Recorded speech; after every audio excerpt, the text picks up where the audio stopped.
ഹജ്ജിന്റെ രാവിൽ ഞാൻ കാബം കിനാവ് കണ്ട് ഷജറത്ത് പൂത്ത സുവർഗത്തിൻ വാതിൽ കണ്ട് ജന്നാത്തുൽ ഫിർദൗസിൽ ചേരാൻ എനിക്ക് മോഹം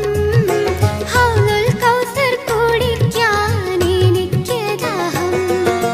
ഹജ്ജിന്റെ രാവിൽ ഞാൻ കാബം കിനാവ് കണ്ട് ഷജറത്ത് പൂത്ത സുവർഗത്തിൻ വാതിൽ കണ്ട് ജന്നാത്തുൽ ഫിർദൗസിൽ ചേരാൻ എനിക്ക് മോഹം